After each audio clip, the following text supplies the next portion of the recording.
Bientôt 11h30 sur Europe 1, c'est l'heure du journal de la santé avec Guillaume Janton. Et à la une ce matin, les femmes de plus de 70 ans ne sont pas assez sensibilisées au cancer du sein. Un nouveau régime fait des miracles. Et enfin, le moustique tigre est en train d'envahir la France. Et on commence avec cette information qui concerne les femmes de plus de 70 ans, pas assez sensibilisées au cancer du sein. Après l'âge de 70 ans, les femmes ne pensent plus au cancer du sein, c'est ce que révèle une étude britannique. Pourtant, 35% des cas de cancer du sein concernent des femmes de cette tranche d'âge. Précision avec Mélanie Gomez, spécialiste santé d'Europe 1. Ce qui ressort de cette enquête, c'est qu'en dehors d'une grosseur, d'une boule dans le sein, après 70 ans, seuls 48% des femmes sont capables de citer un autre symptôme qui peut faire penser au cancer du sein. Pourtant, il existe d'autres signes qui doivent alerter.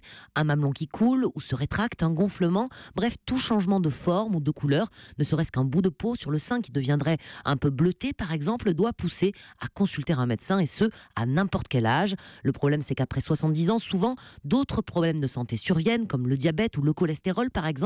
Résultat, le risque de cancer du sein n'est plus une priorité, comme l'explique Daniel Serin, cancérologue à l'Institut Sainte-Catherine à Avignon. La ménopause, pour certaines, c'est la fin des ennuis gynécologiques. Une phrase qu'on entend fréquemment, c'est « Vous savez, après la ménopause, je risque plus rien ». Alors que c'est totalement faux. C'est pour ça que le dépistage systématique du cancer du sein est offert aux femmes jusqu'à 74 ans. Et quand elles ont encore envie de continuer, personne ne va leur interdire de faire des mammographies de dépistage à 80 ans. Du coup, même si le dépistage organisé s'arrête à 74 ans, les experts rappellent qu'un suivi avec un médecin généraliste ou un gynécologue est recommandé régulièrement tout au long de la vie, car il faut rappeler que quel que soit l'âge, lorsqu'il est détecté à un stade précoce, 9 femmes sur 10 guérissent de leur cancer du sein. Donc dépistage, même après 74 ans, si je comprends bien, Martine Pérez. En tout cas, quand on a un problème, il faut se faire surveiller. Il est organisé jusqu'à 74 ans, mais après, individuellement, si vous avez le moindre problème, n'hésitez pas à consulter votre médecin. Oui, moi je dirais qu'il faut continuer à voir son médecin régulièrement, même après 74 ans. D'autant plus que la limite d'âge, auparavant 74 ans c'était âgé, maintenant d'autant plus qu'on en rapproche, 74 ans c'est jeune. De vie, ça reste jeune, effectivement. Et on va reparler des seins dans un instant avec vous, Martine Pérez. On va se demander si le topless est dangereux pour la santé, si pourquoi pas ça peut favoriser le cancer du sein. Un coureur du Tour de France a dû abandonner la compétition pour des raisons de santé. Alors qu'aujourd'hui se déroule la 10e étape de la compétition cycliste, le coureur italien Ivan Basso a annoncé qu'il abandonnait le Tour de France. C'est ce que rapportent nos confrères de 20 minutes. Après avoir passé des examens à l'arrivée de la 5e étape du Tour, le 8 juillet dernier, le cycliste a appris qu'il souffrait d'un cancer des testicules. Le Parisien du jour explique que ce cancer n'a rien à voir avec le dopage. Ivan Basso est reparti chez lui à Milan pour se faire soigner d'urgence. Ouais, alors, rien à voir avec le dopage, c'est pas forcément l'avis de tous les spécialistes dans le cyclisme. Marcel Ichou, on observe beaucoup de cancers qui se développent chez les cyclistes qui pourraient éventuellement avoir un lien avec les produits dopants absorbés.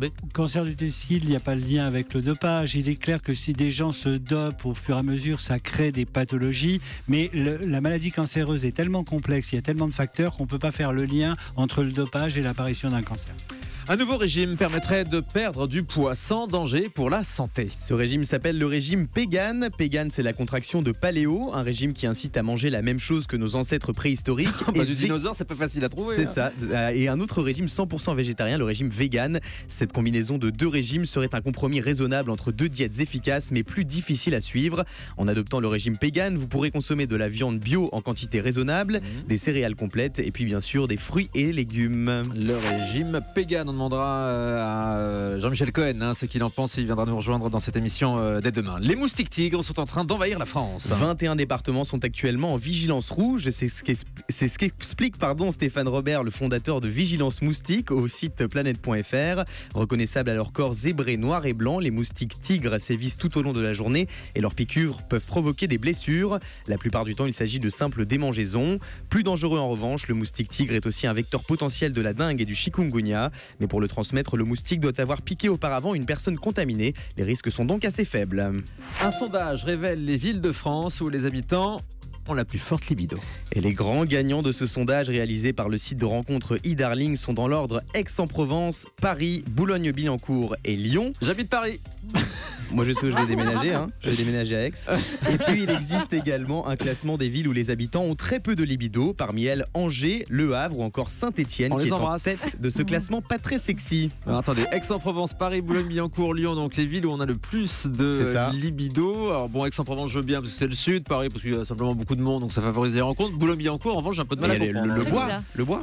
Ah, peut-être que c'est lié au poids, vous avez raison, Guillaume. Il s'est trahi, Guillaume. Excusez-moi. Comment vous savez ça? Je sais pas, non, je passe régulièrement pour faire un footing. Et puis alors, on complète, attendez, Angers, Le Havre et Saint-Etienne, les habitants où il y a moins de libido, comment on peut expliquer L'âge, ça? il faut regarder l'âge moyen ouais. de la population. hein. Le temps aussi, peut-être, Le temps quand qu'il il fait moche, ouais. Bref, on va réfléchir à ce sujet. À Saint-Etienne, peut-être. Oui, sans doute. On passe Donc moins de ça vacances à diminue Saint-Etienne. les Ça vacances. diminue la libido. Allez, gare aux bactéries à présent. Toute autre info. Les bactéries résistantes qui nous contaminent souvent lorsqu'on part en vacances pour des destinations lointaines. Un voyageur sur 2 de retour d'un séjour en zone tropicale en revient avec des entobactéries multirésistantes. C'est ce qu'indique le Parisien ce matin. Ces bactéries peuvent être responsables d'infections graves, mais 95% des touristes contaminés les éliminent spontanément dans les 3 mois qui suivent leur retour. Pour empêcher ces bactéries de devenir résistantes, il ne faut pas prendre des antibiotiques avant de partir en vacances. Il risque de modifier la flore intestinale et son effet barrière. Pour éviter d'être contaminé sur place, il faut éviter de se laisser tenter par toutes les spécialités locales et surtout ne pas manger d'aliments crus non lavés avec une eau sûre. Allez, on termine avec le chiffre du jour. 229 000, c'est le nombre d'interruptions volontaires de grossesse pratiquées en France en 2013, selon un bilan publié par la Dresse ces derniers jours. Une augmentation de 4,5% par rapport à l'année précédente.